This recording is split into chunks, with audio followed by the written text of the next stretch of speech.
Hey everybody, welcome back to The Odds Couple. I'm Sid Rosenberg, sitting alongside expert handicapper, my dear friend Mark Lawrence, publisher of the spectacular Playbook.com. Great to see you, Mark. Likewise, Sid, on this festive Thanksgiving weekend. Yes, happy Thanksgiving to you and all our viewers out there. Mark, another solid week for us, but unfortunately, my 6-game string of perfection came to an end thanks to the Steelers' putrid performance in Kansas City. Nonetheless, we both went 2-1 last week, a good week for both of us. Good job. I'm now 8-1 over the last 3 weeks. Stay tuned for the pick segment coming up later on in the program, but for now, we're going to hit on 3 hot trends for a week number 12 of the NFL season. Trend number 1, Mark. The Buffalo Bills will try to snap a 3-game slide when Miami heads north this Sunday. Good chance the home dog of 3 covers. Good chance for the Buffalo Bills here. So take a look at Buffalo at home when the opponent comes in off a win and cover. About 15-1 against the spread the last 16 times.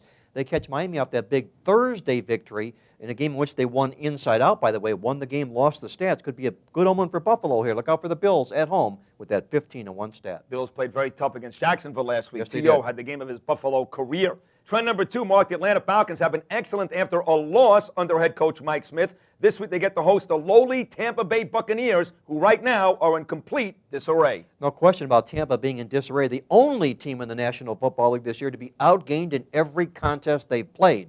I think this head coach, Morris, is gone after this year, by the way, personally. Wow. I think he's one and done. But anyway, Mike Smith, Atlanta Falcons, he's 8-1 to the spread in games off a loss. They don't lose the money too often when Atlanta loses the game before. Look out for the Falcons at home. They could bury the Bucs. Trend number 3 here, Mark, the Jacksonville Jaguars. Well, they're going to take on Houston in a key divisional clash next week, but they surely will not be looking past the San Diego Chargers coming up this Sunday. How about take a look at Jacksonville here. How about 11-0 to the spread in games before they host a division opponent? They've got a division opponent on deck at home next week.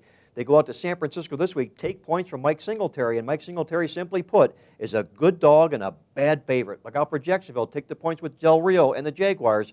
Look for this trend to continue on Sunday. I think I said the Chargers. It is San Francisco. Yes, it is San Francisco. I knew it was out west somewhere. It's but yes. Right, and I'm going to make a pick on that game later on in the program. Mark, time now to dip into our mailbag to answer a question from one of our viewers. Dave in Syracuse believes both 10-0 teams will fall this week, and I'm thinking of a teaser bet. What are your thoughts on the Colts and the Saints? By the way, I agree. I think that the Saints are going to lose this week to New England. I think the Colts are going to lose this week to Houston. If you like them, you may as well go straight up. But what about those two teams in a teaser bet? Well, I think one of these two football teams at least is going to go down this week here. I don't know about both, but I think there's a good chance at least one goes down. As far as teasers go, I've said this before, I'll say it again, I do not like to bet teasers here. But if you happen to like teasers and you're going to bet them, bet the dog up, not the favorite down. So if you want to bet the dogs against both of these undefeated football teams, play them plus the points up rather than betting the favorites down here. But again, I think one of these two teams loses this week, if not both. But if you're going to tease up. Yeah, at that point you get the Patriots and the Texans with about 2 touchdowns apiece. That's Yes. not a bad deal. Remember, if you have any handicapping questions, feel free to send Mark and I an email at theoddscouple@opensports.com. That's theoddscouple@opensports.com. Again, we've been on fire here on the pick segment. The picks are coming up next. We're making you money right here on The Odds Couple.